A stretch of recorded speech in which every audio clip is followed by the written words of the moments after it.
Hello everyone, welcome back to my channel. I'm Em, and welcome to a vlog that I have been wanting to film for weeks and weeks. I came up with this idea in December and I've just been biding my time, and now it's here and I'm so excited. So let's just dive right on in.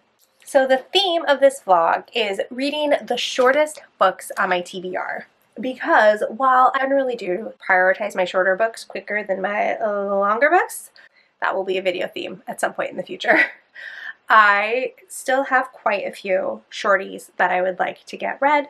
A good chunk of these are going to be from my Libro.fm account, because if you watched any of my content last year, you'll know that reading down my Libro.fm back catalog is a priority for me. And I thought this would be a really great way to make some progress on all the audiobooks.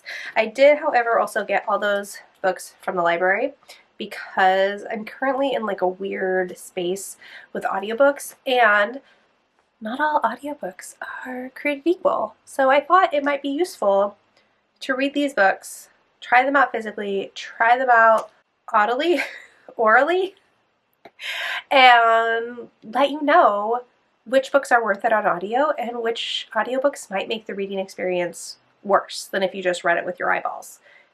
Because I know I would find that really useful myself, so I might as well provide that service to you. So let's go through what we have. All but one of these are audiobooks. And then the one that's not an audiobook is an ARC of a book that isn't out yet, but it's short, and I have it on my shelf. So I want to read it, because that's the other thing, is I'm going to try and be better about reading the ARCs I have before the books come out this year. Please, please, please. Okay, so we have Full Speed to a Crash Landing by Beth Revis, Feed Them Silence by Lee Mandello, Southern Lady Code by Ellen Ellis. I don't know why I said that weird. Remember Us by Jacqueline Woodson, The Last White Man by Mohsin Hamid, The Black Flamingo by Dean Atta, Murder by Memory by Olivia Waite, and Cog by Greg Van Eekhout.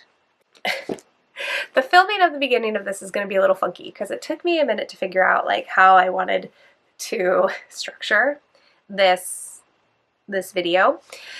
So I'm going to throw you back a little bit, just like yesterday, so you can hear my review for Remember Us by Jacqueline Woodson, because I already read this puppy. I have since finished Remember Us by Jacqueline Woodson. I read it yesterday in between doing other things, so not quite one sitting. This is a middle grade novel told in verse. It's set in the 1950s, and while it's not autobiographical, Woodson does pull heavily from her childhood living in New York. So this was a novel in verse already? This is a novel in verse, and we're following Sage, who has lived in this neighborhood her whole life in Brooklyn, and her neighborhood is called the Matchbox by the media because there are fires breaking out in these homes constantly. And because of the way these homes are built, they're all connected on a block. If one catches fire, the whole block goes up in flames. So this felt really timely to be reading on the heels of such disastrous fires in LA and in Southern California. And I think it's a testament to how there can be such tragedy occurring in your neighborhood and in your world and with your community, but when you're a kid, you still have to grow up and learn the things about yourself that you learn as you go through adolescence. Jacqueline Woodson does read the audiobook, and I love when she narrates her own audiobooks. I love listening to her speak. I love her writing, and I gave this 5 stars. I don't know if there's a Jacqueline Woodson book that I wouldn't give 5 stars. I think I've given everything by her that I read 5 stars. So I really loved this, but I think the audiobook is really lovely. So I don't think you could go wrong whether you pick this up physically or listen to the audiobook. It's a really satisfying read either way. All right, and I was going to have some sort of a gimmick for how I picked the next book. However, the library messaged me, and Full Speed to a Crash Landing is due back in like 3 days. So that shuffles this to the top of the list by default. And I have been so curious about this. I think it's a series because there's another book. I don't remember what the other book is called, but I know there's another book. And I think this is like science fiction romance along the lines of maybe Polaris Rising. I think it's also supposed to be funny, and I've heard nothing about this. I haven't heard anybody read it. I haven't heard any reviews. I haven't seen anybody buy it. But I am so intrigued, and I'm really hoping that I love this one. So this is what I am reading next. The authors who blurbed it on the back are people like Trisha Levenseller, Claire Legrand, and Rachel Griffin, who are 3 authors who write YA fantasy, but also have heavy romantic subplots in their books. So I'm hoping that means good things for me. Oh yeah, How to Steal the Galaxy is book 2. Oh, and there's gonna be a third book?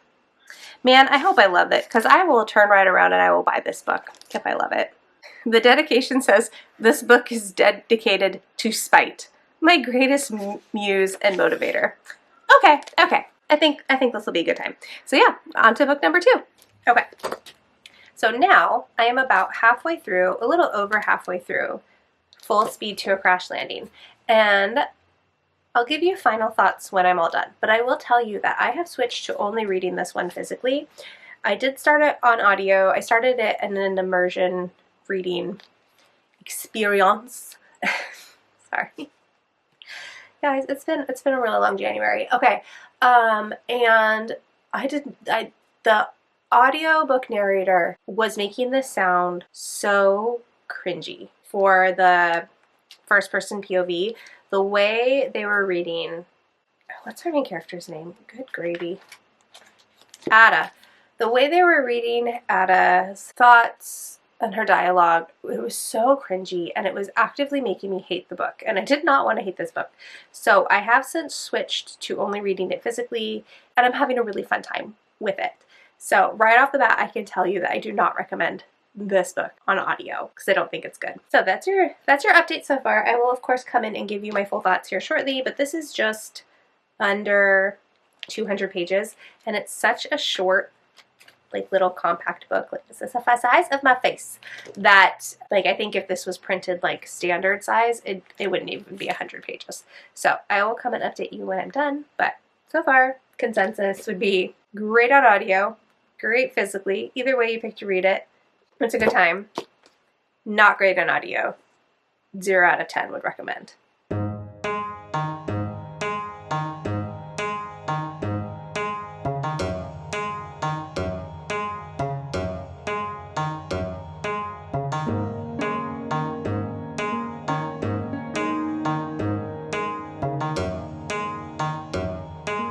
Okay, after an unintentional 5-minute nap and a very intentional 10-minute nap, I have finished Full Speed to a Crash Landing. And I did not love this enough to go out and buy my own copy, but I did have a fun time with this little book. And I think I will be picking up book 2, though not on audio, sadly. So this is about Ada Lamar, who is found at the beginning of the book on her ship, and there is a breach in her hull, and she is running out of oxygen and is starting to suffocate, and she's put out a distress call, and she knows that there's a ship out there, but for like whatever reason it hasn't come to her rescue. And we end the first chapter with Ada passing out due to lack of oxygen, but luckily she wakes up at the beginning of the second chapter on a ship that has rescued her. And from there, the game is afoot. This is equal part science fiction adventure. It's got a mystery. There's a ship that has crashed on this planet that Ada was salvaging, and the ship has arrived to salvage from it as well. And there is something on the ship that is important. And there are a bunch of different personalities on this crew liked. Some of them more than I liked others. And of course, also on this ship is Ryan White, who is the love interest.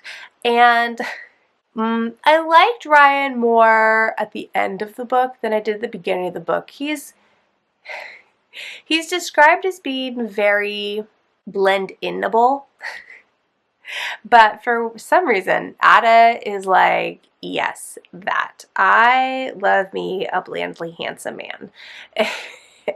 And I really liked Ada. Ada is very impulsive. Full speed to crash landing more has to do with Ada's approach to everything than to anything ship related. And she just goes, and she doesn't stop to think about if what she's about to do is a good idea or if it's a bad idea. She just does it and deals with the consequences after the fact, which I find those characters so frustrating because I am not that type of person. But I'm also drawn to those kind of books. I find those kind of characters are really fun to follow along behind. And I don't know if there was a start of a romance in this one. There was the start of something that could be a romance in this one. But the ending was really fun and I had a good time. So I definitely recommend it if you are a sci-fi fan and just want a fun little time. That won't take you very long to read. So yay! I think I'm going to give it 4 stars is what I landed on. So now we get to pick book number 3 of this vlog. Okay, so I'm not going to read Cog yet because this is sci-fi as well, but middle grade sci-fi, but I think I want a sci-fi break. I'm saving Murder by Memory for Friday when I have more sit-down read with my eyeballs time since I don't have an audiobook for that. I want to do lit fic. Story of love, loss, and rediscovery in a time of unsettling change. I don't know. I don't want to read this yet. I think I'm kind of leaning towards either Southern Lady Code or The Black Flamingo. Very different books. Southern Lady Code is a fiercely funny collection of essays on marriage and manners, thank you notes in 3 ways. Ghosts, I was not ready for that. Ghosts, gunshots, gynecology, and the Calgon-scented, onion-dipped, monogrammed art of living as a Southern lady. This might be it. And then Black Flamingo is... Okay, this is fiction. Ooh, okay. I think this one is a novel in verse. Michael is a mixed-race gay teen growing up in London. As he gets older, Michael's coming out is only the start of learning who he is and where he fits in. When he discovers the drag society, he finally finds where he belongs, and the Black Flamingo is born. Told with raw honesty, insight, and lyricism, this debut from acclaimed poet Dean Ada explores the layers of identity that make us who we are and allow us to shine. Ooh, I do love a novel in verse. Oh, it's so tempting. It's so tempting. I think I'm going to start with Southern Lady Code. I'm going to do this one first, and then save Black Flamingo for next. Good morning, everyone. I finished Southern Lady Code this morning. Also, I think I'm getting to that age where I need to use my ice roller every morning because I'm starting to just look puffy every morning. But this was surprisingly a delight.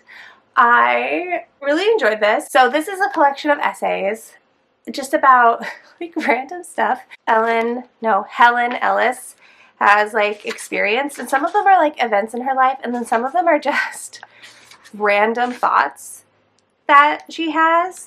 She has a essay about her and her husband being child-free, which I really like. I think that's one of the best ones. She has an essay about when she accidentally took another woman's Burberry coat from the closet at a party that looked really similar to hers, like so similar that she didn't realize it was the wrong coat until a few days later. She has one about her experiences with ghosts. She has a really short one called What Every Girl Should Learn from ABC's The Bachelor. So yeah, they're just like these random little snippets, and all the essays are really short. I listened to maybe a third of it on audio, and I liked it. I think it really gets you into the tone of this book because listening to Ellis's southern accent really really sets the right vibe. But then I just ended up reading it with my eyeballs because I wanted to read a little bit more before I went to bed. And the essays are so short and entertaining enough that I'd finish an essay and be like, okay, well, I'll read one more. Okay, well, I'll read one more. And then I woke up this morning and I thought about listening to the audiobook again, but I just wasn't in the mood to have noise on that early in the morning. Sometimes because I wake up at 5 most mornings, and some mornings I can't listen to an audiobook and I want to listen to an audiobook while I wake up and I drink coffee. And there are other mornings where I just need the silence, and this was a silence morning, so I just ended up finishing it with my eyeballs. So I think you could take or leave the audiobook. It's not a bad audiobook by any means. It wasn't distracting. It didn't detract from the quality of Ellis's writing. I think it was perfectly serviceable. It's not like, oh my gosh, such an innovative audiobook where I would say absolutely do the audiobook over the physical book. I think either one, it gives you a great idea of like what her writing is like. And I found Ellis really funny, and honestly her every anecdote that included her mother stole the show for me. I love the way she wrote about her mom and the way her mom talked to her and the way her mom raised her. And you know, I wasn't raised in the South, but I was raised by South adjacent parents. Like my grandparents are from the Midwest, and I feel like there's some crossover with Midwest and Southern parenting. And so there are some things that like Alice's mom did that I'm like, oh, my mom does that, or oh, my grandmother did that, you know, that just get handed down. And so that part was kind of funny. And yeah, I thought this was pretty delightful series of essays, lighthearted, funny, quippy, short, and unusual. Like Alice is not, I feel like, maybe your stereotypical stuffy Southern lady. It's pretty entertaining. So yeah, that one's done. I guess we have to pick what I'm reading today. I left the book stacked in the other room. I'll be right back. Okay, so today is a pretty busy day for me. So not a lot of eyeball reading time, but probably a fairly decent amount of audiobook time. So not this one, because that one's for tomorrow. I know I said I was going to read The Black Flamingo next, and I know it looks chunky because it's in verse, so that makes it look like a larger page count, but the audiobook is still, I don't think the audiobook is any longer than Southern Lady Code, but it's just how much, like, will I want to consume any of this with my eyeballs? Like, do I want to save it for that, or do I want to do the audiobook? What's Feed Them Silence about? Do we want to read a horror? I've heard real mixed things about this one, so I'm not sure. Maybe I'll do Cog. I think Cog will be good for today because it is a busy day, and yes, I'll have audiobook time, but I'm going to have audiobook time while I'm doing other things, and so an easily consumable audiobook will be good. And then this is about a boy robot, I think. Cog looks like a normal 12-year-old boy, but his name is short for cognitive development, and he was built to learn. After an accident leaves him damaged, Cog wakes up in an unknown lab surrounded by strangers who want to study him and remove his brain. Determined to escape, Cog recruits 4 robot accomplices for a mission to find a place they can all finally call home. Yep, okay, that sounds good. I'm going to read that, and hopefully it'll be cute. I think one of my kids has listened to this because this audiobook, I think, is maybe a TBR veteran. I feel like I've had it for a really, really, really long time.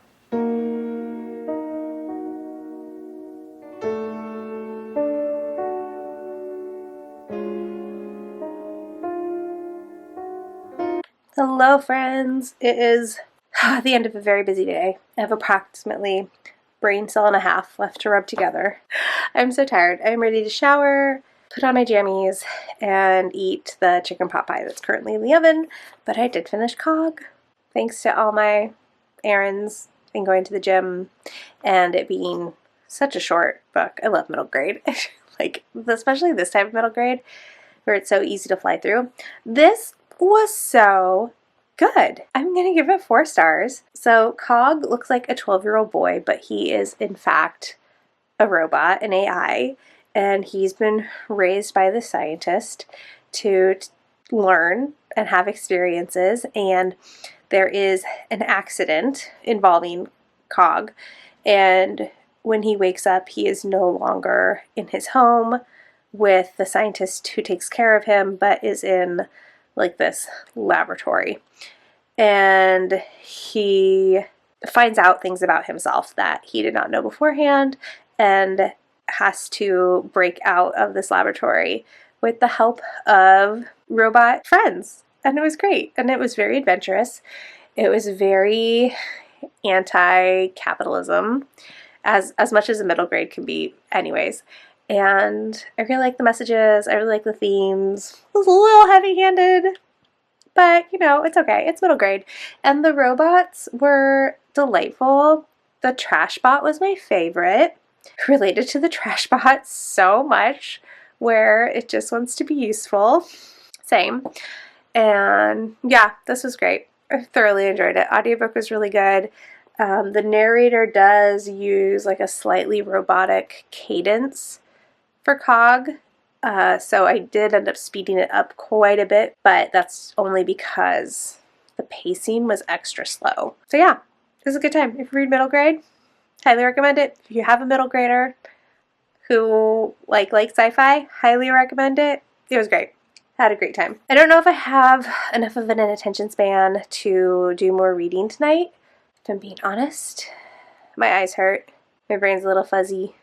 I'm so tired. But if I do, I will officially start The Black Flamingo, and then tomorrow I have the morning off. I don't have to go into work until after the kids get home from school, so I'll have like uninterrupted quiet time for quite a few hours, and so I am going to try to bust out Murder by Memory tomorrow. So, and Olivia Waite is a romance author, and I've read one of her romances and I liked it just fine.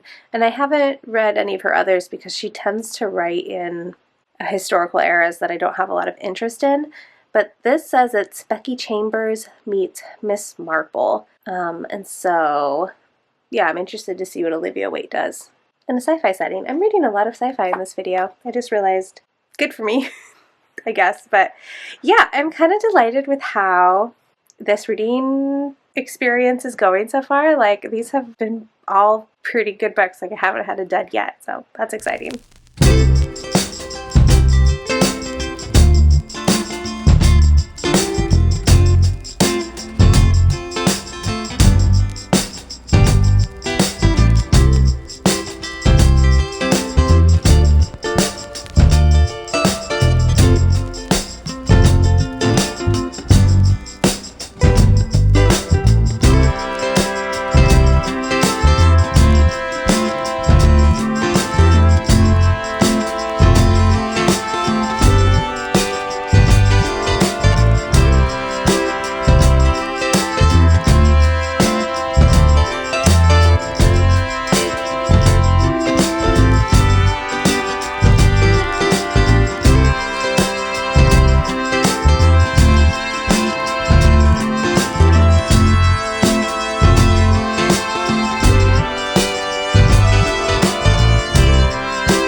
Hello, it is Friday.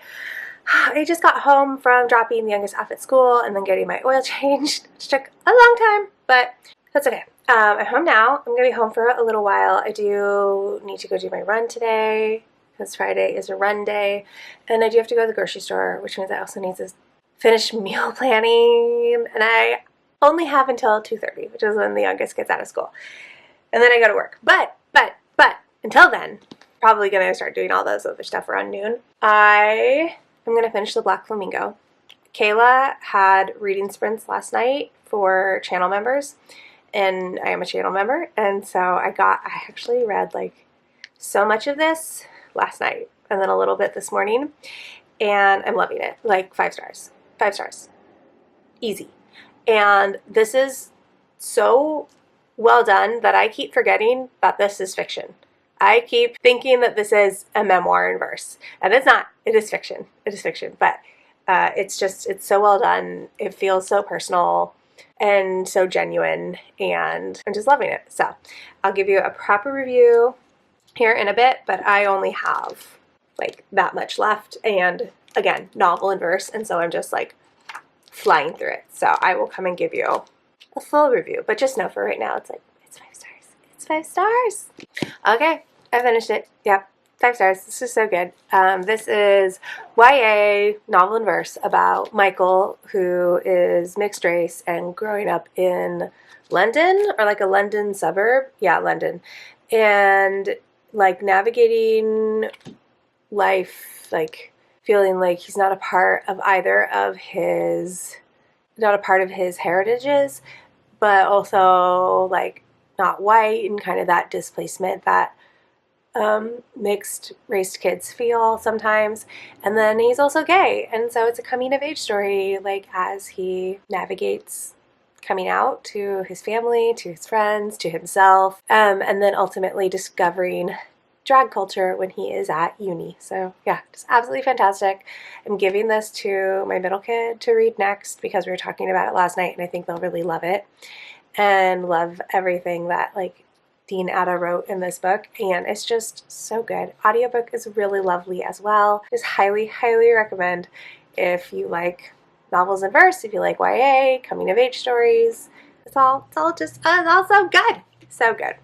I very rarely want to only recommend the audiobook when it comes to novels in verse, because I think like there's a lot to take from reading in this format, and I really enjoy the experience of physically reading a novel in verse. I did listen to this primarily on audio at the beginning, and then I switched to reading it physically, and then this morning I went back to just listening to the audio, and both are excellent.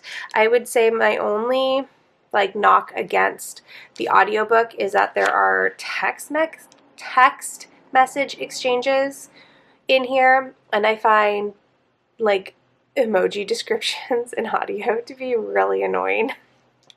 Which like there is no way to make that not annoying. With contemporary YA books, like emojis are going to be part of text conversations. So not a knock against the audiobook at all.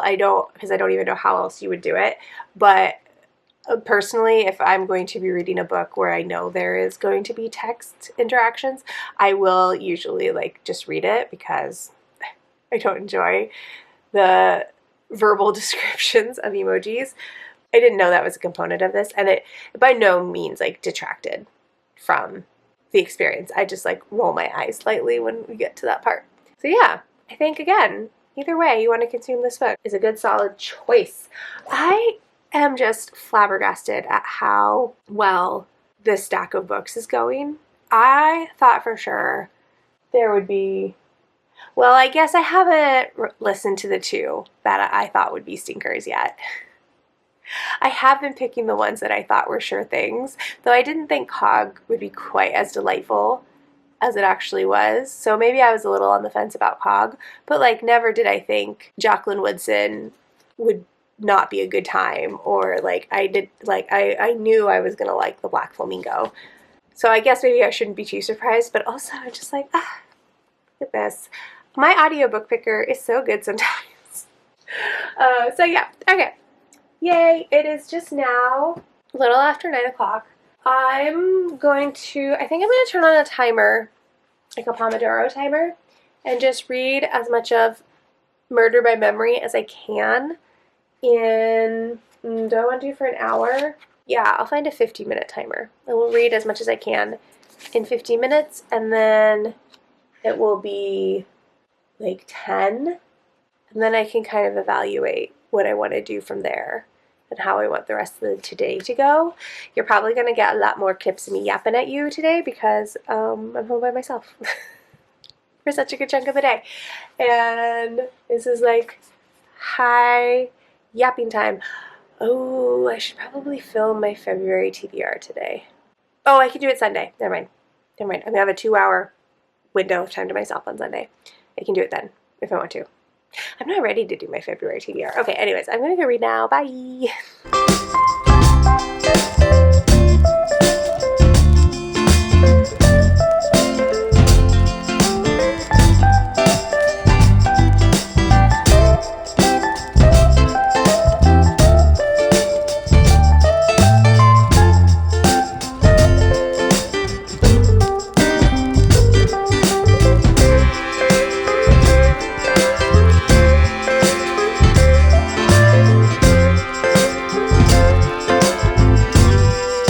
Okay, just kidding.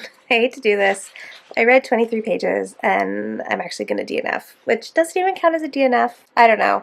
I'm not digging this. So this is a murder mystery set on a spaceship that is traveling from our Earth to what is going to be the new Earth because, climate change. And we're this setup is so interesting because we're following this woman named Dorothy who wakes up in a body that isn't hers. And the tech in this world is that, I understood it when she explained it. So there's this library, and when you're tired of being in your body, your mind and your, who you are can be stored in this library like a book. And then when you're ready to go back into a body, you can be put into one, but not into one that's already inhabited. So Dorothy wakes up in a body that was being inhabited by someone else. And she had been in the library because she had been weary of being in a body, which oh my gosh, so relatable. And then she finds a murder, and so she's investigating it. And I don't like murder mysteries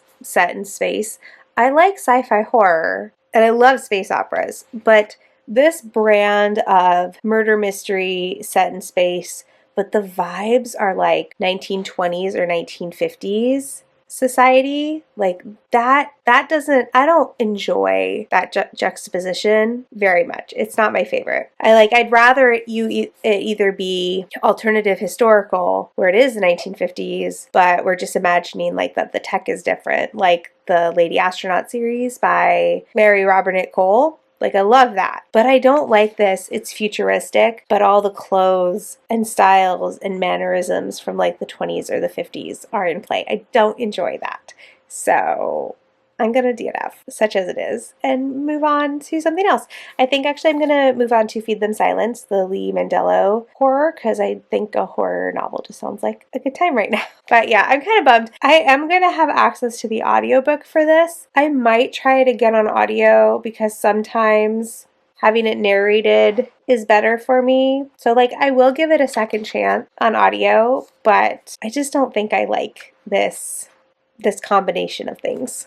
Okay, the day kind of got away from me. DNFing that other book kind of threw a wrench in my plans. And then I have listened to a chapter of Feed Them Silence, but these chapters are long. First chapter was 22 pages. That's a lot. How many pages is this? Is this even 100? 101. Okay, so it's going to be short. Do I even understood what happened so far? Okay. So we have two characters. We have Sean, who is a scientist, and her wife named Rhea. This is our world, but I think a little bit in the future where tech is a little bit different and climate change has really accelerated. And Sean is using herself as a guinea pig to test run this new neurological interface to basically mind meld with a wolf. And so the first chapter, we meet her, we get introduced to this idea.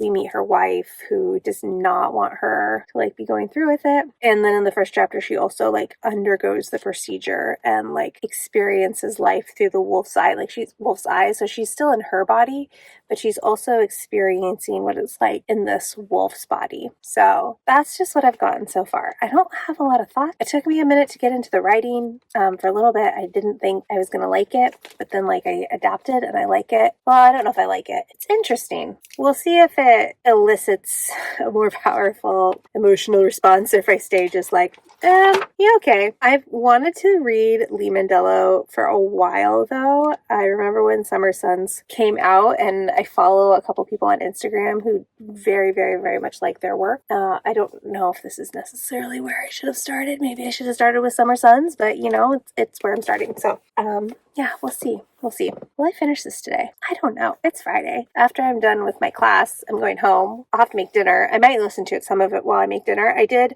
go to the gym and did my run, but I cannot. I have to be watching something if I'm on the treadmill. Otherwise, I get so bored. So I watch YouTube while I'm on the treadmill, and that's great. It's a good time. I'm so entertained.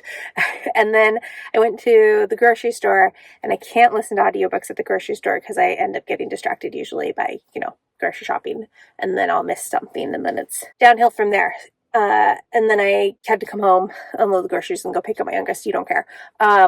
my point being, this is not the reading day that I was hoping for or had envisioned, but I feel like I never quite get the reading days that I envision. Anyways, I'm going to try to read more tonight, but no promises. So if I don't finish it tonight, I will finish it tomorrow, and then we'll only have one book left, and then this vlog will be over, which feels like it's gone by so fast, but I started this on Monday and it's Friday, so, you know?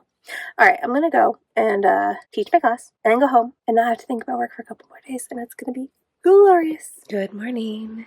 It's like 6:30, so I'm going to try to talk a little quiet because everyone's asleep. But I just finished Feed Them Silence, and so this is definitely like an obsession story. Sean, has the neurological link set up with the wolf, and you spend the rest of the book watching her like lose grip on her reality. Her relationship with her wife deteriorates. Her objectivity as a scientist deteriorates, and so you're just watching like everything fall apart. And Sean become more and more obsessed and unhinged, I guess. And it's such a short book, but I was so bored for so much of it. I think this definitely leans a little bit more like literary fiction horror, and for such a short book, like it just dragged so much. Like, you don't ever get a chance to get to know Sean outside of Crisis, so it's hard to care about her and her wife. And so like Sean's kind of horrible. Like, she treats the people around her pretty horribly. She's selfish. She gets very like tunnel vision and has a hard time like pulling back to see the things around herself, or to have like perspective on that, it's more than like just her experience, which is kind of like ironic because, she's done this neurological link with this wolf, and the wolf mindset is all about the pack and supporting the pack. But Sean, in her obsession, like totally alienates everyone who could be part of her human pack. So yeah, there's cool themes about, or good themes about like conservation and animal protection, and like how humans shouldn't really go mucking around in the animal world. But I felt like that all just got lost because it's just so boring, and the ending was also very boring, especially with like how unhinged Sean went at the end. I feel like the ending should have gone unhinged too, but instead it was just like a very pedestrian ending. So I'm going to give it like 2.5 stars. Yeah, I'm disappointed. This does not bode well for reading more works by Lee Mandello, but if you've read stuff from this author other than this book and you liked them, like, tell me about it in the comments. Give me hope, please. Because I've been so interested in Summer Suns, but this was just not what I want from horror. I don't know. I think it was too much domestic stuff too, which I don't usually like, but I don't know. So that's too bad. I did read like a chapter of The Last White Man last night in bed, so I'm gonna download the audiobook and switch over to that and see how I like it.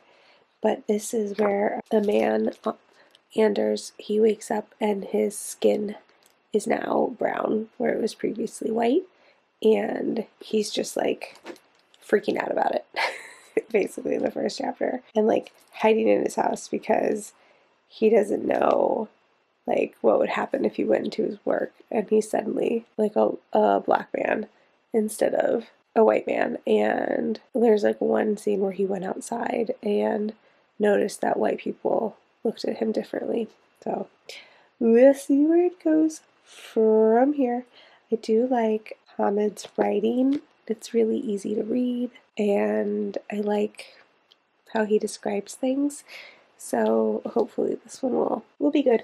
Hopefully this one will not be racist though, because Exit West is like has a really racist sentiment toward Filipinos in one section. So hopefully he's not racist in this one.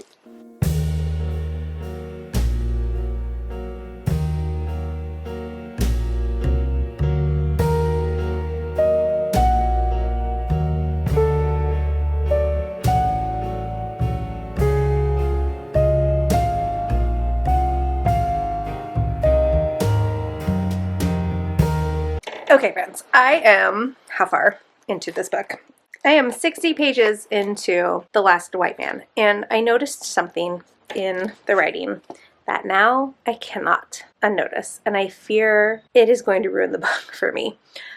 First of all, I don't love the audiobook. Mohsin Hamid reads it, and he has a very borderline monotone reading style, and it sounds weird, sped up, like very disjointed almost. So I don't love the audiobook. But then I realized that all of his paragraphs are run-on sentences. And the run-on sentence, like, is each paragraph, basically. There's a couple paragraphs where maybe I'll get 2 sentences. But in general, every paragraph is a sentence. And they go on for so long. And now that I've noticed it, I can't unnotice it. And I'm tracking it, which is taking me out of the book. And so now my dilemma is, like, which thing annoys me less? The run-on sentences or Hamid's audiobook performance? So I don't know. I guess I'm going to continue reading with my eyeballs for now, because when I was listening on the audio earlier, I was finding myself getting distracted. Even immersion reading, my attention was wandering, like mid-paragraph, and I'd have to go back. I'd have to pause the audiobook, go back and reread what I just read, and then press play again. So I think my focus is better reading, but the run-on sentence thing, I still have, like, not an insignificant amount of book to go now that I've noticed that. Okay, real quick, just so y'all see what I'm talking about. So we're going to start there, right here. So this sentence ends all the way down here. And then this paragraph is a whole sentence up to here. And then this paragraph is a whole sentence. And, like, why? Why? He's using so many commas. Like, just a period. Throw a period in there. Like, it's not, like, why? Why are we doing this? Oh, it's so annoying. I'm just going to read you a little bit of, like, what the writing is like in this book so you understand, like, how I'm suffering right now. This is how a chapter starts. When Una's mother saw Una, she knew it was Una. And Una's mother sat on her sofa and did not speak. And then Una said, "Mother," and her mother looked down, still at Una, but at Una's legs, at the jeans her daughter was wearing. Jeans Una had had a long time, and then at Una's running shoes, bright shoes Una had bought this past autumn, and not at Una's face, her daughter's face that was brand new, and Una said, "I'm sorry," and why Una said it she did not know, and oh my god, shut up. Okay, I finished The Last White Man. I'm gonna give it 2 stars. It just got to be so boring. So boring. Like, I really like this thought experiment of, like, what would happen and what would be the reaction if race, like, the concept of race just disappeared by force. And I felt like Hamid didn't even try to touch it. He it was just so monotonous and so repetitive and not in any way that was interesting. And we didn't really get, like, a look at what that world was like because it was so navel-gazy with just these 2 characters. And the more interesting concept was their relationships with their parents than it was with this concept of everyone becoming black or brown. I did have to stop listening to it on audio because Hamid's narration came across as really choppy, and it didn't really matter what speed I played it at. The most successful speed was like 2.2 times speed, but at 2.2 times speed, I couldn't grasp what he was even saying, so it wouldn't have mattered anyways. But I am now curious in reading A Sky Full of Elephants, because this has a similar theme in that all the white people one day just walk into the ocean and are just gone. And so I might try that one because, like, I think this thought experiment, I think it could be cool. I think it could have a lot to say. I just think Hamid did not succeed in following the thought all the way through, you know? So sadly, that is the end of this vlog. So sorry it ended on some bummers. But I thought this project overall of reading some of the shortest books on my TBR was really successful because, you know, I did have 2 5-stars this week and just read quite a few things that I really enjoyed, which is great because my reading, I didn't feel like I was in a reading slump, but it also didn't feel like I was reading, like living my best reading life. So thank you for spending this past week with me. I would love to hear your thoughts on any of the books I've read. I read this week, if you've read them, what your thoughts are, if you think you might pick them up now after watching me read them. If you want to leave an emoji to let me know you're here, let's leave a flamingo emoji, since that was like my favorite book of the vlog. And like if you liked it, subscribe if you want to, and I'll talk to y'all in the next one. Bye!